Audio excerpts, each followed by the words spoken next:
You know, when Trayvon Martin was first shot, I said that this could have been my son.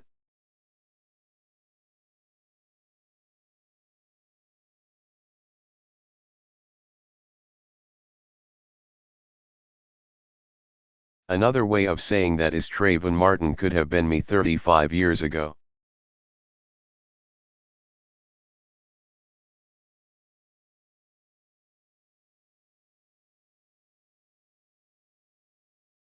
And when you think about why, in the African American community at least,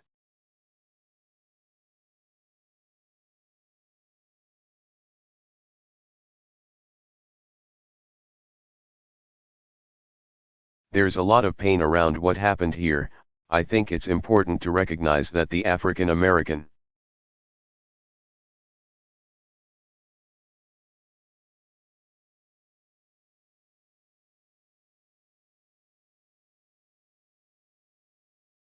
community is looking at this issue through a set of experiences and a history that doesn't go away.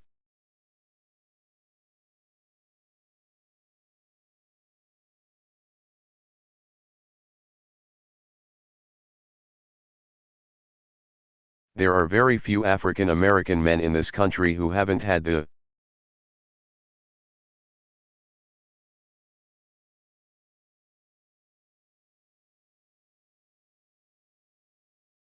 experience of being followed when they were shopping in a department store.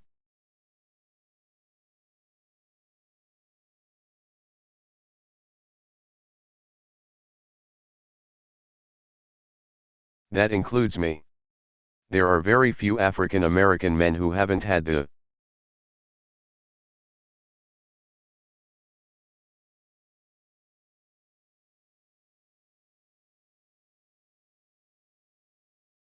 experience of walking across the street and hearing the locks click on the doors of cars.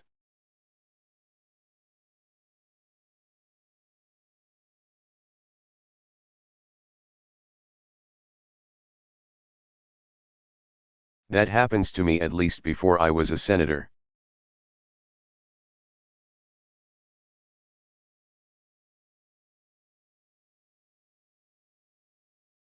There are very few African Americans who haven't had the experience of getting on an elevator and a woman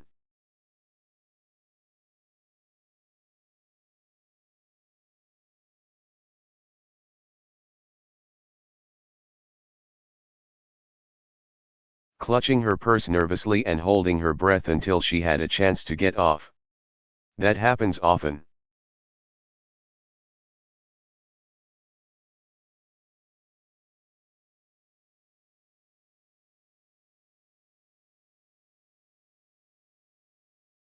And I don't want to exaggerate this, but those sets of experiences inform how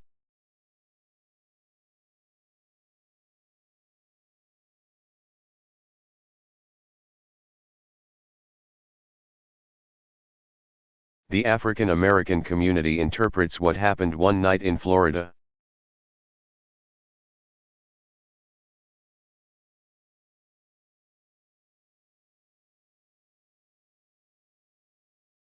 And it's inescapable for people to bring those experiences to bear.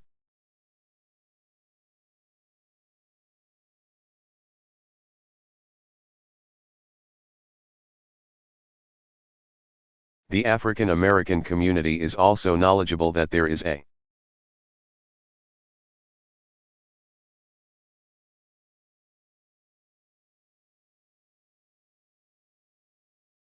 history of racial disparities in the application of our criminal laws.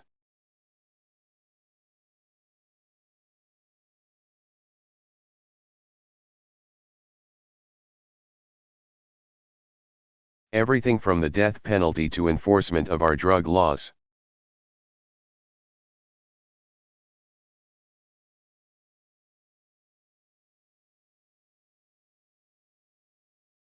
And that ends up having an impact in terms of how people interpret the case.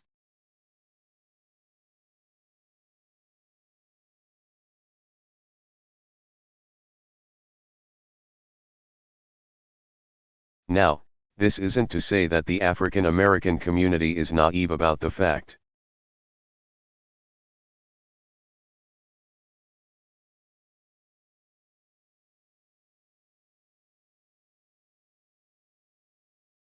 That African American young men are disproportionately involved in the criminal justice system.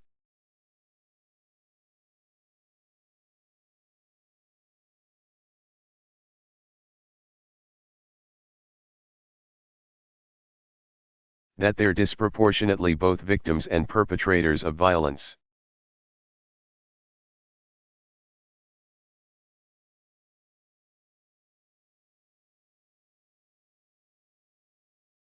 It's not to make excuses for that fact, although black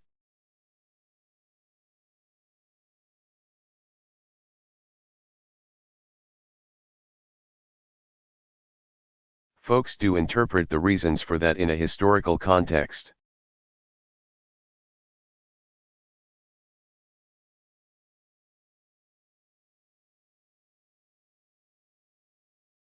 They understand that some of the violence that takes place in poor black neighborhoods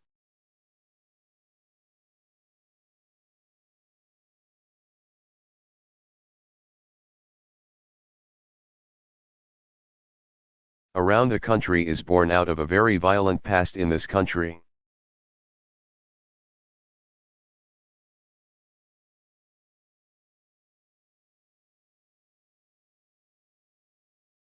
And that the poverty and dysfunction that we see in those communities can be traced to a very difficult history.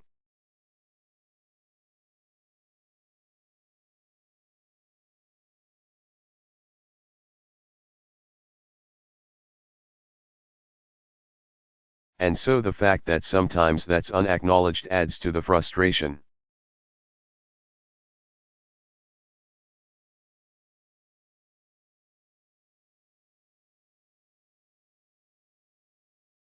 And the fact that a lot of African American boys are painted with a broad brush and the excuse is given.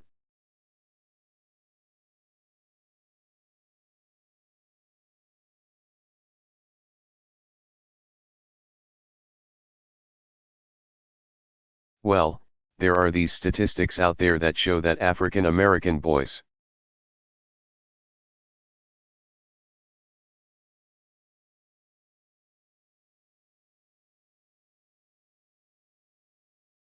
are more violent. Using that as an excuse to then see sons treated differently causes pain.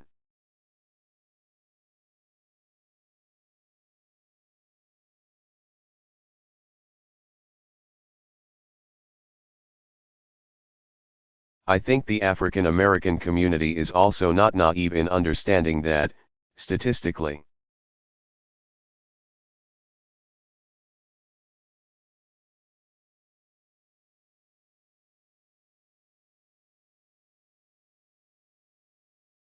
somebody like Trayvon Martin was statistically more likely to be shot by a peer than he was by somebody else.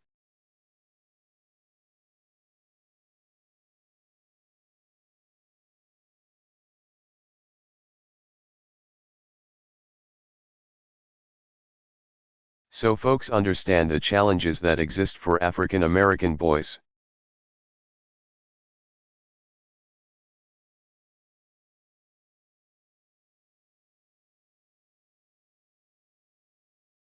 But they get frustrated, I think, if they feel that there's no context for it and that context is being denied.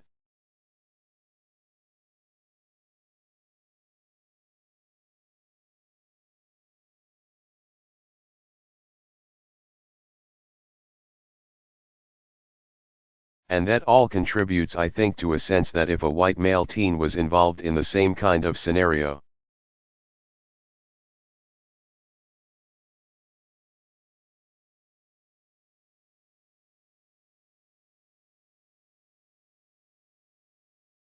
that, from top to bottom, both the outcome and the aftermath might have been different.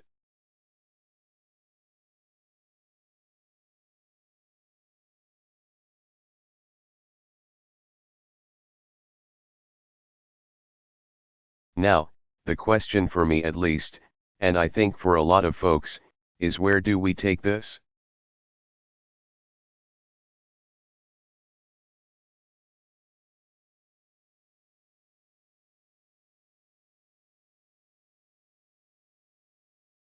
How do we learn some lessons from this and move in a positive direction?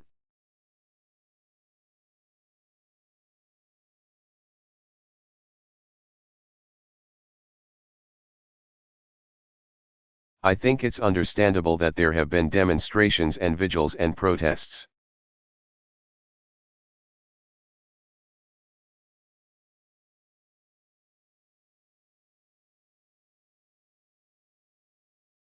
And some of that stuff is just going to have to work its way through, as long as it remains nonviolent.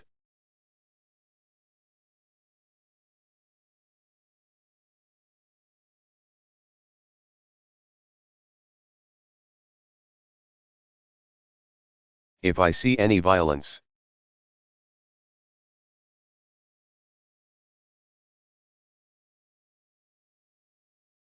then I will remind folks that that dishonors what happened to Trayvon Martin and his family.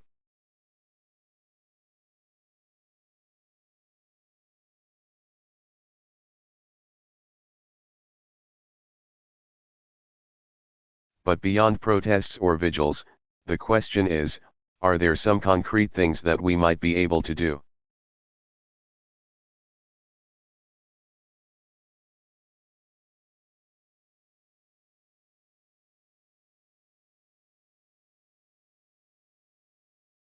I know that Eric Holder is reviewing what happened down there.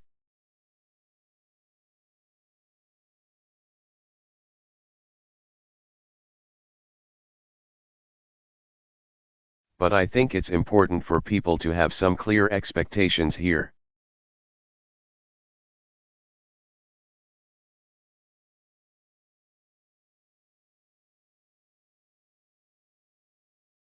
Traditionally, these are issues of state and local government, the criminal code.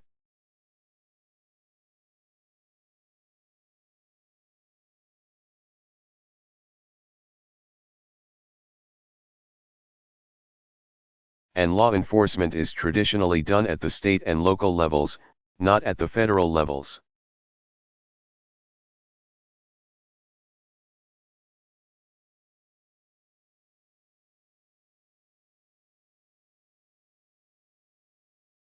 That doesn't mean, though, that as a nation we can't do some things that I think would be productive.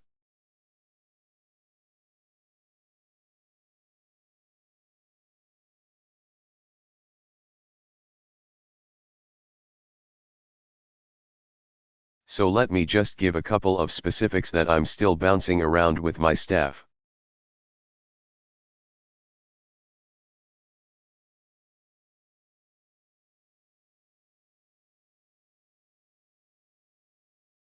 So we're not rolling out some 5-point plan, but some areas where I think all of us could potentially focus.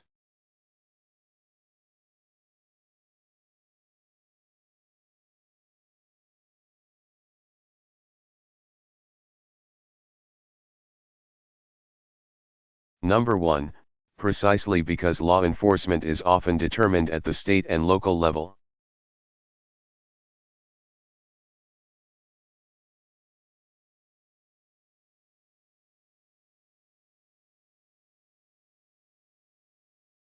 I think it would be productive for the Justice Department, governors, mayors to work with law enforcement about training at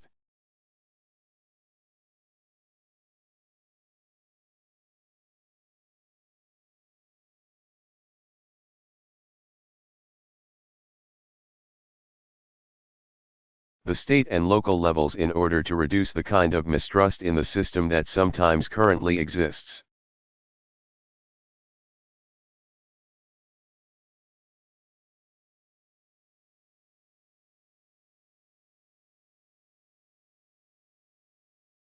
When I was in Illinois, I passed racial profiling legislation, and it actually did just two simple things.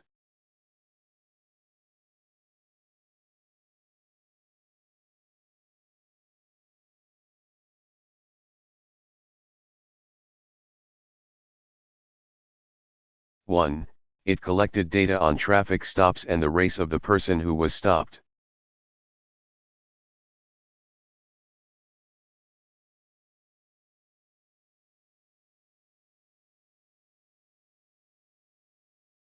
But the other thing was it resourced us training police departments across the state on how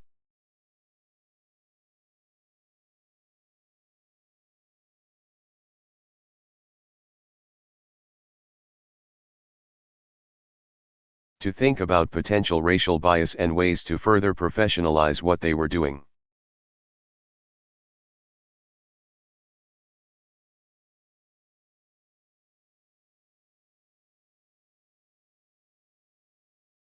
And initially, the police departments across the state were resistant, but actually they came to recognize that if it was done in a fair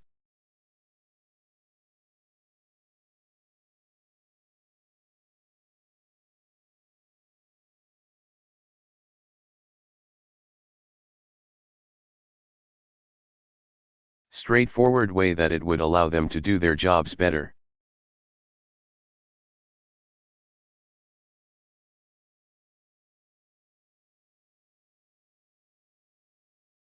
And communities would have more confidence in them and, in turn, be more helpful in applying the law.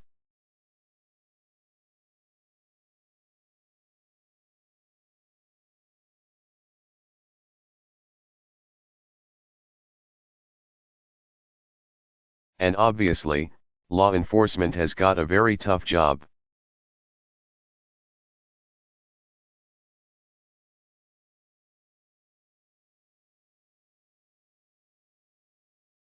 So that's one area where I think there are a lot of resources and best practices.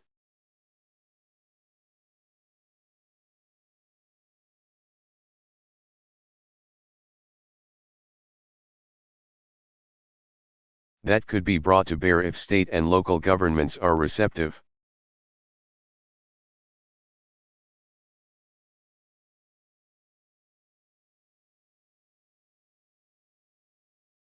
And I think a lot of them would be. And let's figure out, are there ways for us to push out that kind of training?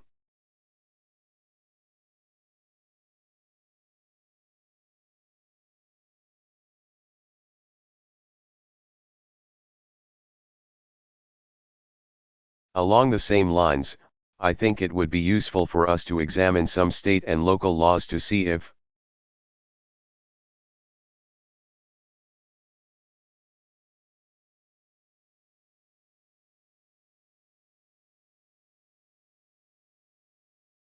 if they are designed in such a way that they may encourage the kinds of altercations and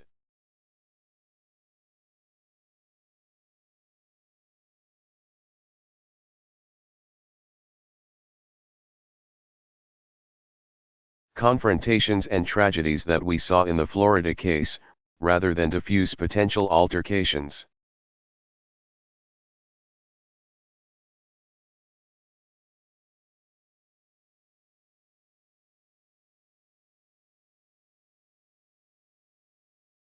I know that there's been commentary about the fact that the stand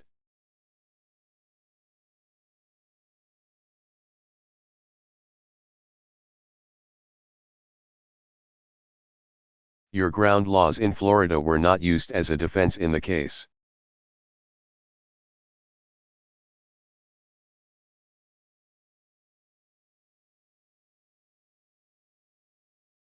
On the other hand, if we're sending a message as a society in our communities that someone who is armed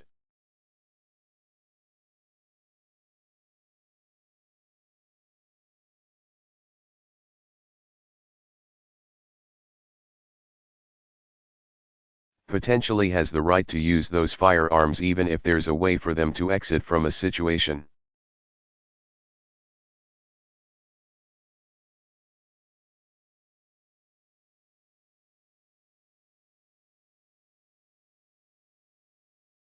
Is that really going to be contributing to the kind of peace and security and order that we'd like to see?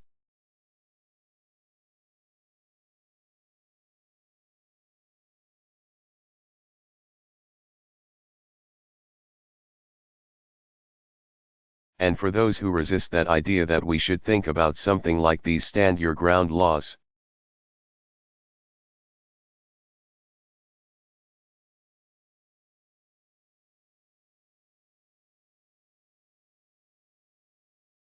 I'd just ask people to consider.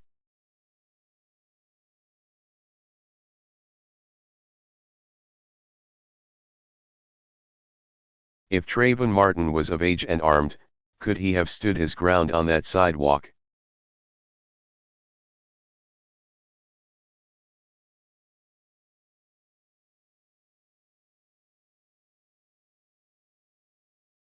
And do we actually think that he would have been justified in shooting Mr.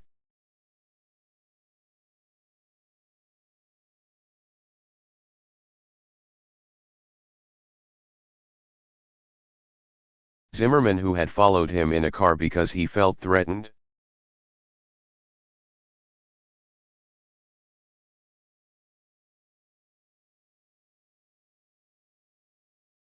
And if the answer to that question is at least ambiguous,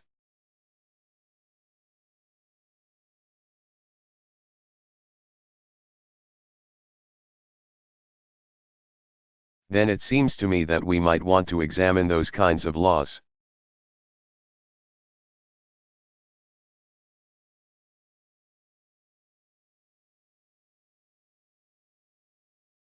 Number 3, and this is a long-term project we need to spend some time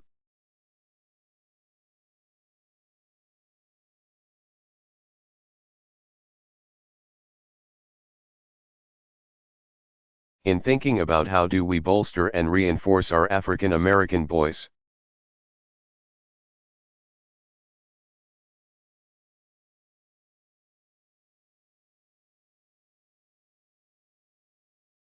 And this is something that Michelle and I talk a lot about.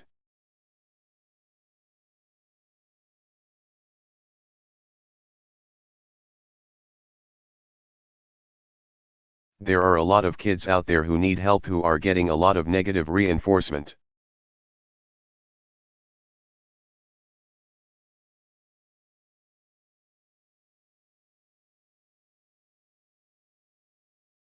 And is there more that we can do to give them the sense that they're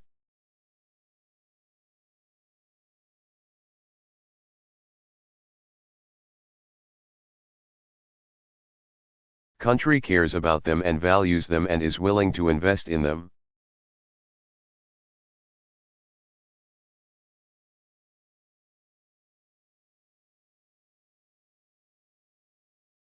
I'm not naive about the prospects of some grand, new federal program.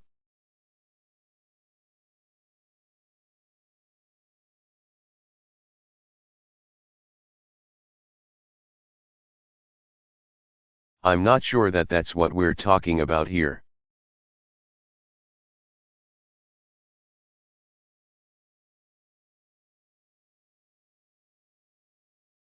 But I do recognize that as president, I've got some convening power.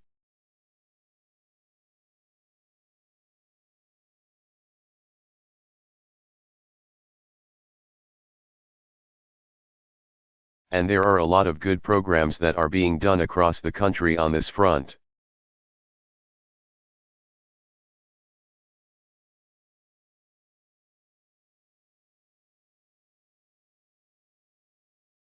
And for us to be able to gather together business leaders and local elected officials and clergy and celebrities and athletes.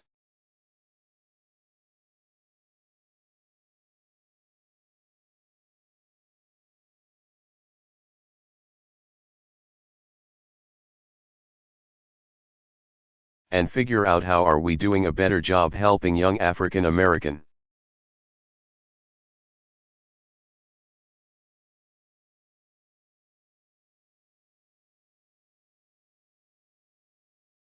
men feel that they're a full part of this society and that they've got pathways and avenues to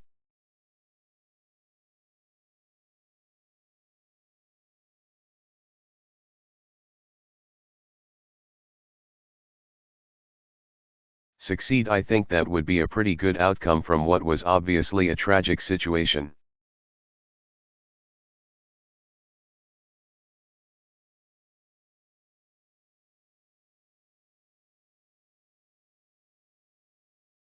And we're going to spend some time working on that and thinking about that.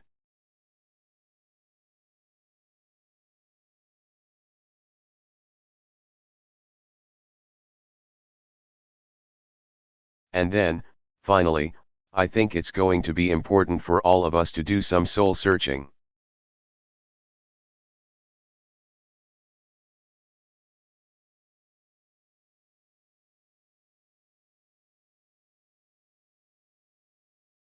There has been talk about should we convene a conversation on race.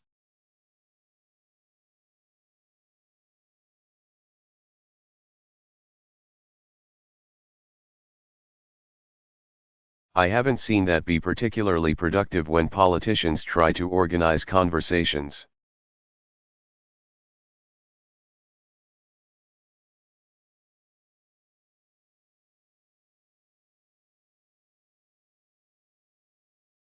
They end up being stilted and politicized, and folks are locked into the positions they already have. On the other hand,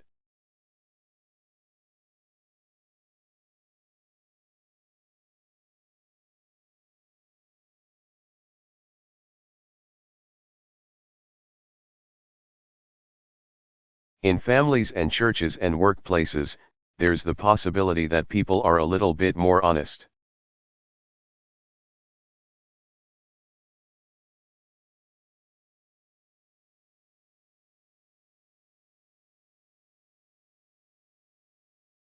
And at least you ask yourself your own questions about, am I wringing as much bias out of myself as I can?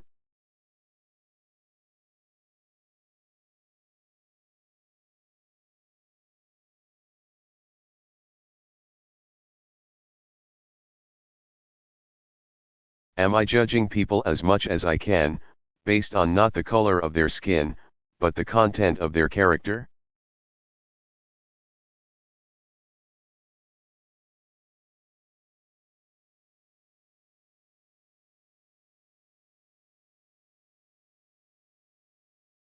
That would, I think, be an appropriate exercise in the wake of this tragedy.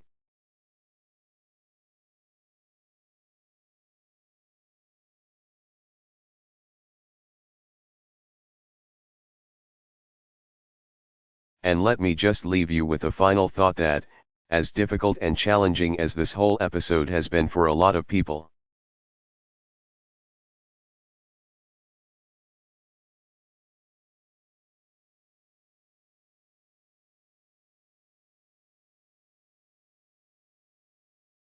I don't want us to lose sight that things are getting better.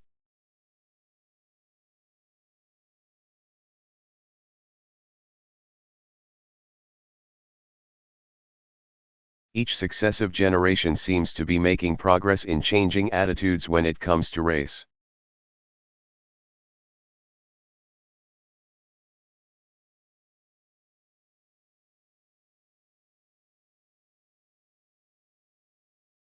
It doesn't mean we're in a post-racial society.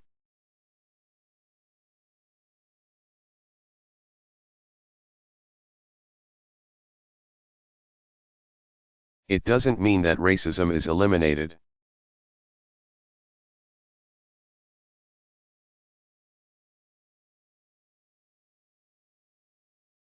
But when I talk to Malia and Sasha, and I listen to their friends and I seen them interact,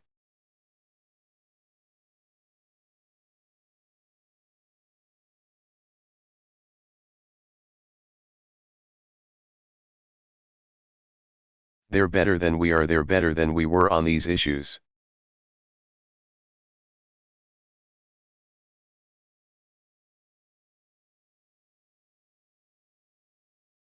And that's true in every community that I visited all across the country.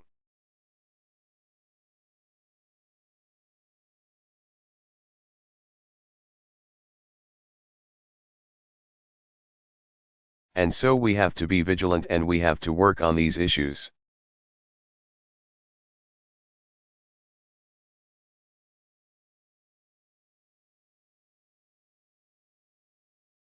And those of us in authority should be doing everything we can to encourage the better angels of our nature.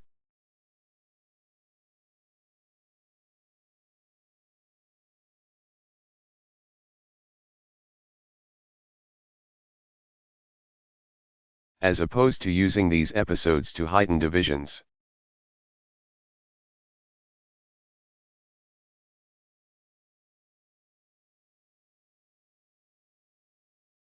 But we should also have confidence that kids these days, I think, have more sense than we did back then.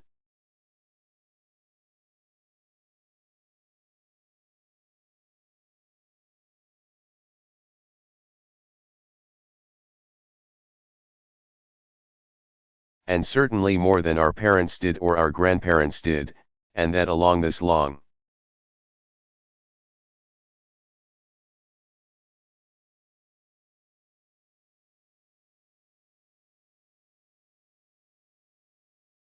Difficult journey, we're becoming a more perfect union, not a perfect union, but a more perfect union.